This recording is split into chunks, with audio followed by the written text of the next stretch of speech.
नमस्कार, आप सभी लोगों का स्वागत है एस्ट्रो अंगीरा में। आज हम बात करने वाले हैं गुरु की विशेषताओं के बारे में। बृहस्पति देव हमारे जीवन में बहुत कुछ हमें बताते हैं। बृहस्पति देव एकमात्र ऐसे ग्रह हैं जो आपकी कुंडली में जब अच्छे हो जाते हैं तो आपको टेंशन लेने की जरूरत नहीं है। बृहस्पति देव अकेले ही आपको सब कुछ दे देंगे। कहते हैं गुरु जिसे तारे उसे कौन मारे, और गुरु जिसे मारे उसे कौन तारे। लेकिन यहाँ एक छोटा सा पॉइंट है कि गुरु जिसे मारे उसे शनि तारे। ये भी बात हमेशा ध्यान में रखें कि अगर आपको बृहस्पति देव मार रहे हैं या बृहस्पति देव आपकी कुंडली में खराब हो चुके हैं तो आप अपने शनि को प्रबल कर लीजिए। शनि देव एकमात्र ऐसे ग्रह हैं जो आपको सब कुछ दे देंगे, लेकिन आपको कर्म ही धर्म है और धर्म ही कर्म है। इस मेंटालिटी के साथ जब आप चलेंगे तो शनि देव आपको सब कुछ देंगे।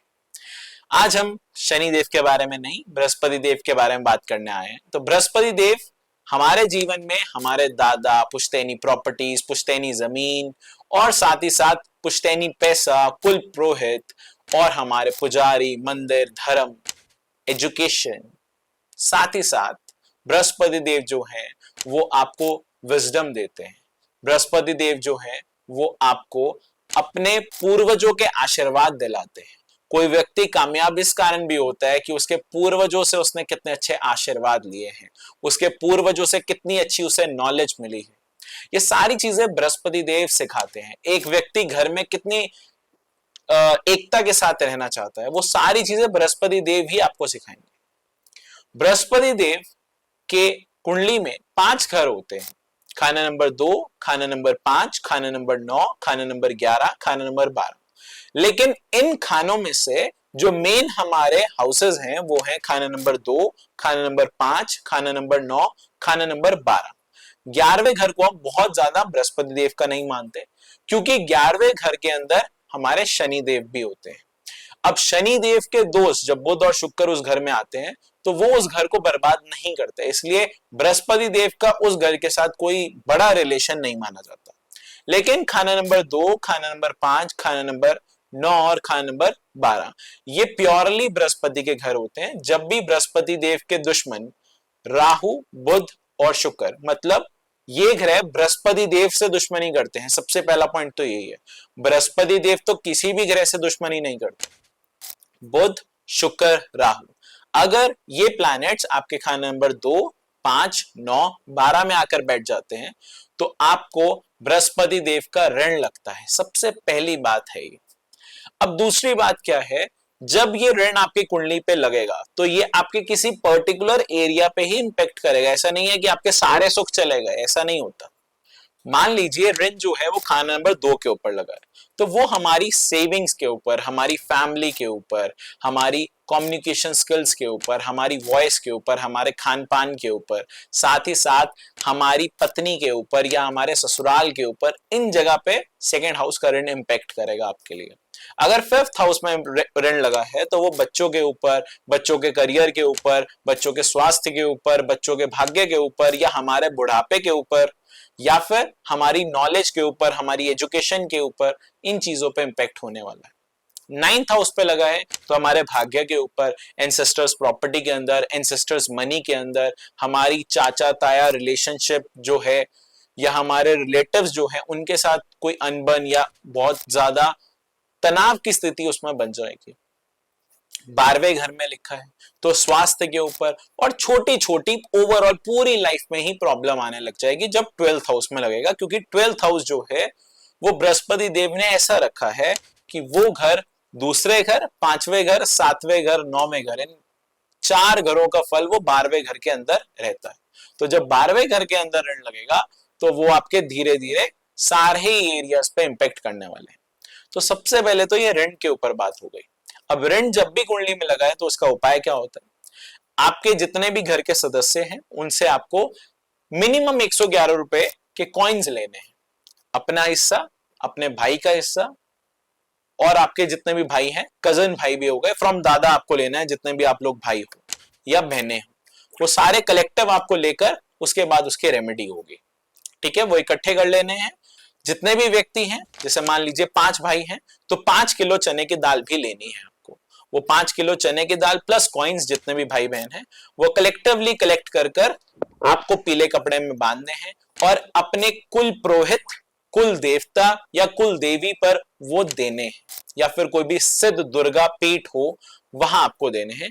इससे आपका ऋण जो है बृहस्पति देव का वो खत्म हो जाता है। सबसे मेन पॉइंट यही है जब भी आपके ऊपर बृहस्पति देव का ऋण है।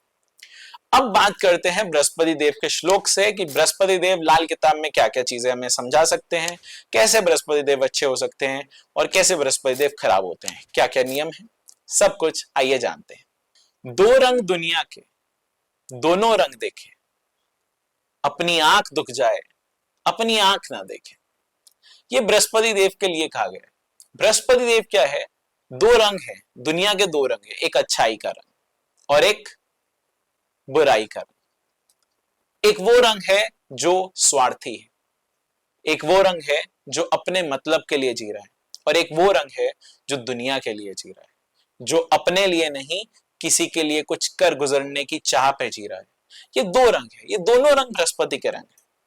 जब बृहस्पति अच्छा होता है तो वो बृहस्पति खुद जल्दी जल्दी बढ़कर दूसरों को अपने साथ बढ़ाने की कोशिश करता है। एक बृहस्पति खराब का है, वो किसी और को बढ़ाना नहीं चाहता, वो बस खुद ही बढ़ना चाहता है, और उसके लिए वो कितने ही लोगों के ताने दे दूसरों को और बाकी चीजें करे, लोगों से जले, भगवान को अपने दुख ही सुनाता रहे जिंदगी भर कि भगवान कुछ करते नहीं हो आप मेरे साथ। पूरा दिन दुकान पे भी बैठता हूँ, आपकी आरती भी करता हूँ, पूजा भी करता हूँ, अगरबत्तियां भी जलाता हूँ, लेकिन आप दुकान पे कोई ग्राहक ही नहीं बेचते।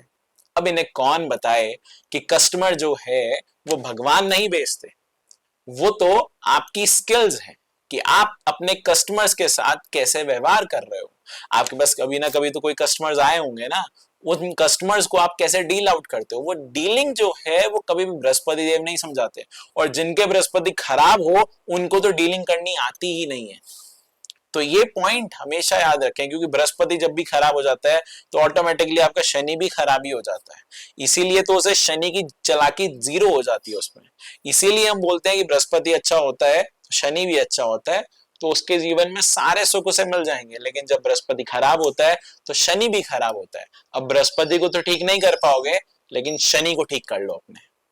आगे बात करते हैं, मगर आंख दुख जाए अपनी आंख ना देखे। अब बृहस्पति देव ऐसे व्यक्ति हो जाते हैं कि दो रंग दुनिया के तो देख रहे हैं, अच्छाई का भी देख लिया, बुराई का भी देख लिया, अपनी आंख दुख जाए अपनी आंख ना देखे। जब बृहस्पति खराब होता है ना, तो वो भगवान में तो 100 कमियां निकालता है। भगवान मैंने पूजा की, आराधना की, आपने मेरे साथ अच्छा नहीं किया। वो एक भी बार ये नहीं देख रहा कि उसके अंदर क्या क्या कमी है। भगवान को कोसने से कुछ नहीं सही होता।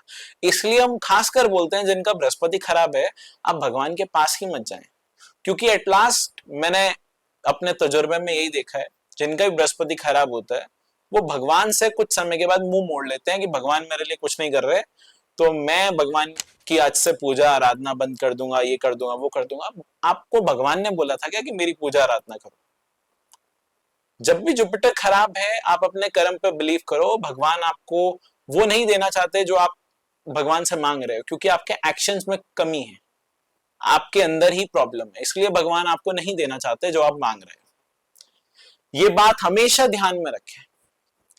पाप ग्रह या बुध ताल्लुकात, पिंगला सोना गुरु होता है। पाप ग्रह या बुध ताल्लुकात, जुपिटर जो है वो किसी के साथ भी युति कर ले, बृहस्पति देव कभी खराब नहीं होते। बृहस्पति राहु, जिसे वैदिक में गुरु चंडाल योग बोलते हैं, लाल किताब ने उसे बिल्कुल खराब नहीं बोला, लाल किताब ने उसे अच्छा बोला है। गुरु शनि, जिसे हम बोलते हैं कि शनि जो है वो आपका सो गया, शांत हो गया, ये भी युति अच्छी है। गुरु केतु, तो ये तो गुरु चेले की युति बन गई, ये तो और अच्छी होती है।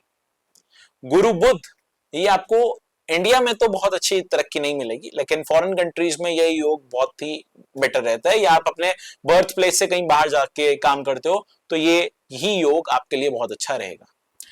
तो बृहस्पति जो है वो पिंगला सोना होता है, उसके अंदर कोई भी चीज कैसे भी आप डाल दोगे ना, जब बृहस्पति प्योर अपने फॉर्म में आएगा ना तो वो किसी के साथ मिल नहीं सकता, वो अलग ही रहेगा हमेशा, क्योंकि गोल्ड का मेल्टिंग पॉइंट अलग होता है। गोल्ड जिस हीटिंग जोन पे जाके पिघलेगा ना, उस हीटिंग जोन पे जाकर इन बाकी एलिमेंट्स के मेटल जो है वो नहीं उस पे जाकर पिघलते। तो सोना जो है वो अलग ही है, उसके अंदर किसी भी तरह की मिलावट से बृहस्पति को कोई भी नुकसान नहीं पहुंचने वाला। उपाय ग्रह साथी का होवे, गुरु राशि फल का होता है। अब यहां एक बहुत ही इंटरेस्टिंग पॉइंट आ गई। गुरु जिसके घर में आया, उस घर की हेल्प से अगर उपाय होगा तो बृहस्पति ज्यादा अच्छे तरीके से आपको फल देगा। अब वही आ गई साथी ग्रह और राशि फल, ये भी समझना पड़ेगा। तो साथी ग्रह होता है कि मैं जिसके घर में बैठा हूं, मेरा कहीं ना कहीं उसके साथ लिंक हो गया, पहला पॉइंट।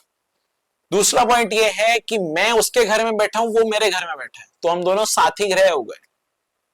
तीसरा पॉइंट, राशिफल का मतलब क्या हो गया कि मान लीजिए बृहस्पति खाना नंबर 3 में बैठा है, तो बृहस्पति अगर खाना नंबर 3 में बैठा है तो राशि जो उस घर में राशि आ रही है वो बुध की है। तो बृहस्पति 3 का अगर आपको उपाय करना है तो वो बुध की हेल्प से होगा उपाय। अगर आप डायरेक्ट बृहस्पति 3 का कहीं उपाय कर रहे हो तो वो लगने वाला नहीं है। तो राशि फल का ध्यान रखते हुए बृहस्पति देव का उपाय करना है, इस बात का भी हमेशा ध्यान रखें। आगे चलते हैं। ग्रहण के वक्त हवा बर्फानी, मंदा गुरु हो जाता है। अगर कुंडली में ग्रहण है, सूर्य ग्रहण है या चंद्र ग्रहण है, मतलब Surya plus Rahu and Chandra plus Ketu, ये दोनों में से कोई भी युति है या दोनों ही है, तो बृहस्पति आपका अच्छा फल नहीं देगा। मतलब ग्रहण अगर कुंडली में हो गया है, राहु फर्स्ट में आ गया है या चंद्र 4 में आ गया है, तो बृहस्पति का फल बहुत अच्छा नहीं रहता, वो कहीं ना कहीं खराब ही हो जाता है। इस बात का भी ध्यान रखें। नष्ट मंगल आकाश बैल तो शुक्र मंदा हो जाता है। अगर कभी भी मंगल नष्ट हो, शुक्र जो है वो हमारा खाना नंबर 6 8 के अंदर आ जाए और शनि जो है वो हमारा खाना नंबर 12 में चले जाए, तो हमें शुक्र का फल हमेशा खराब ही मिलेगा। ठीक है, इसमें ये बात ध्यान में रखें कि मंगल नष्ट होना, नष्ट कैसे होगा मंगल? मंगल नष्ट तब हो सकता है जब मंगल के घर भी खराब हो और मंगल की प्लेसमेंट भी खराब हो, तब मंगल पूरी तरह से नष्ट माना जाता है। अगर मंगल के घर ठीक हैं और मंगल नष्ट है, तब भी मंगल पूरी तरीके से नष्ट नहीं है। और अगर सिर्फ मंगल ही गलत घरों में है, मंगल के घर जो है, मतलब दोनों में से कोई एक चीज ठीक है, तो मंगल नष्ट पूरी तरीके से नहीं कहलाया जाएगा। इस बात का ध्यान रखते हुए इस चीज को समझें। आगे चलते हैं। शत्रु ग्रह के जब वह अंदर वैर नष्ट कर देता है, ये एक बहुत ही इंपॉर्टेंट पॉइंट है कंजंक्शन वाइज, इसको हमेशा याद रखें। कभी भी दो दुश्मनों की कंजंक्शन हो और उसके बीच में अगर बृहस्पति आ जाए तो वो कंजंक्शन अच्छी हो जाती है। इस बात को हमेशा याद रखें। जैसे गुरु सूर्य शनि की युति हो गई तो ये वैर नष्ट हो गए, मतलब ना शुक्र मरेगा और ना सूर्य शनि और गुरु का किसी भी तरह से नेगेटिव इंपैक्ट मिलेगा। अब नेगेटिव इंपैक्ट मिल सकता है अगर ये युति खाना नंबर 6 में बन गई, अगर ये युति खाना नंबर 8 में बन गई, तो आपको नेगेटिव रिजल्ट मिलेगा क्योंकि वो गलत घर में बन गई। इस पॉइंट को ध्यान में रखते हुए आगे चलते हैं। हाथ हाथ रूहानी कद पेशानी, सांस छोटी गुरु गिनते हैं। हाथ रूहानी, हमारी पामिस्ट्री के अंदर जो रूहानी हाथ होता है, रूहानी हाथ एक तरह का बहुत ही सुंदर हाथ होता है, देखने में बहुत सुंदर हाथ होता है और आकार जो होता है वो बिल्कुल जो स्टैंडर्ड हाथ होना चाहिए बिल्कुल वैसा होता है, ना बहुत ज्यादा लंबा ना बहुत ज्यादा छोटा, और उंगलियां जो है वो भी बिल्कुल ठीक होती है, ना ही ज्यादा बहुत ज्यादा मोटी ना ही बहुत ज्यादा पतली, हर एक तरीके से वो बहुत ही अच्छा हाथ होता है। लेकिन इस हाथ में प्रॉब्लम क्या है? अगर ये हाथ में ये सबसे पहली वाली उंगली यही टेढ़ी बिंगी हो गई तो आपका बृहस्पति खराब है। रूहानी हाथ होने के बावजूद भी आपका बृहस्पति खराब हो सकता है, इस बात को ध्यान में रखें। अगर आपको रूहानी हाथ के बारे में और समझना है तो आप हमारी किताब जो कि लाल किताब व्याकरण भाग 1 है, उसमें हमने अच्छी तरह से डायग्राम से समझाए हैं कि कौन सा रूहानी हाथ होता है, कौन सा वर्गाकार हाथ होता है, कौन सा मंगल का हाथ है, कौन सा बुध का हाथ है, वो सारे हाथ हमने बताए हैं। आगे हम चलते हैं। कद पेशानी, पेशानी जो होता है वो ये होता है फोरहेड। इस फोरहेड में खास बात क्या, अगर आपकी 2 उंगलियां यहां आ रही है तो ये व्यक्ति छोटे दिल का है, ये बहुत ही खुले दिल का नहीं है। अगर 3 उंगलियां आ रही तो नॉर्मल स्टैंडर्ड जैसा व्यक्ति का दिल होता है, ये वैसे दिल का व्यक्ति है। अगर आपके 4 उंगलियां आती है तो आप बहुत ही खुले दिल के हो, ओपन माइंडेड और दूसरों का भला करने वाले। जितना उसके उंगलियां छोटी यहां आएगी उतना समझे कि वो उतना ज्यादा मतलबी अपने स्वास्थ्य के बहुत ज्यादा स्वार्थी होगा। 1 5 12 बैठे, मदद रवि शनि करता है। पॉइंट क्या है कि अगर बृहस्पति खान नंबर 1 5 या 12 में बैठा है तो बृहस्पति देव की हेल्प सूर्य और शनि भी करेंगे और गुरु भी सूर्य और शनि की हेल्प करता रहेगा। अगर खान नंबर 6 या 11 में बैठा है तो सिर्फ शनि को हेल्प देता है और शनि ही गुरु की हेल्प कर सकता है। ये गुरु की सिंपल सी फिलॉसफी होती है। आगे बात करते हैं। गुरु अकेला सबको तारे, मदद ना जब कोई करता है। जैसे हमने बात की थी कि अकेला बृहस्पति देव ही आपके जीवन में आपको सारे सुख दे देंगे, बस अच्छे होने चाहिए। ये एक बहुत ही इंपॉर्टेंट कंडीशन है। पर केतु को वह मारे जब वो खुद मरता है। बृहस्पति देव के कुर्बानी के बकरे केतु हैं। जब भी बृहस्पति देव पे कोई आंच आएगी तो सबसे पहली बलि केतु देव की जाएगी। इस बात को हमेशा ध्यान में रखें। अब कुछ पॉइंट समझ लेते हैं कि बृहस्पति देव नेक होने की कंडीशन। सबसे पहले जो इसमें है वो तो है ही है, इसके एड ऑन कंडीशन ये हो जाती है जब भी बृहस्पति देव 1 से 6 में होंगे और राहु देव भी 1 से 6 में होंगे तो आपके बृहस्पति देव आपको हमेशा अच्छा रिजल्ट देंगे। जब भी बृहस्पति देव 7 से 12 में होंगे और राहु देव भी 7 से 12 होंगे तो बृहस्पति देव आपको हमेशा खराब रिजल्ट देंगे। ये सिंपल सा पॉइंट है, आप याद रख लो। अगर बृहस्पति देव 7 से 12 है और केतु देव भी 7 से 12 है, राहु 1 से 6 है तो बृहस्पति देव आपको अच्छा फल देंगे। अगर बृहस्पति देव 1 से 6 है और केतु देव भी 1 से 6 है तो बृहस्पति देव आपको बहुत अच्छा फल नहीं देंगे। ये बात ध्यान में रखें, सबसे पहला पॉइंट है ये। नेक्स्ट पॉइंट के बारे में बात करते हैं। ऋण के बारे में बात कर ली, ग्रहण के बारे में बात कर ली। ये हमारे मेजर पॉइंट्स हैं आपको बृहस्पति को आइडेंटिफाई करने के लिए। उसके बाद हाउसेस के जो पॉइंट्स आते हैं कि इस घर में बृहस्पति अच्छा है, उस घर में बृहस्पति खराब है, वो हम जैसे जैसे अब सीरीज स्टार्ट हो ही चुकी है उसमें जैसे जैसे हम आगे हाउसेस के बारे में बात करते रहेंगे वैसे वैसे हम उसे समझ सकते हैं। बृहस्पति देव के रिलेशन को समझना है तो बृहस्पति देव किसी से दुश्मनी नहीं करते हैं। बुध देव शुक्र देव कट्टर दुश्मन है बृहस्पति देव के, मतलब बुध और शुक्र तो दुश्मनी करते ही हैं बृहस्पति देव से। राहु की दुश्मनी भी है बृहस्पति देव से, वो सिर्फ और सिर्फ 12वें घर के विवाद को लेकर। 12वां घर बृहस्पति देव बोलते हैं मेरे हैं, राहु देव बोलते हैं मेरा। इसके कारण बृहस्पति देव और राहु देव की आपस में नहीं बनती। एल्स बृहस्पति देव और राहु देव के बीच में कोई भी मतभेद नहीं है। ठीक है, आशा करते हैं कि आपको बृहस्पति देव समझ आए होंगे। आज के लिए मैं अपनी वाणी को यहीं विराम देता हूं। मिलते हैं जल्दी किसी नई वीडियो में किसी नए टॉपिक के साथ। तब तक के लिए धन्यवाद।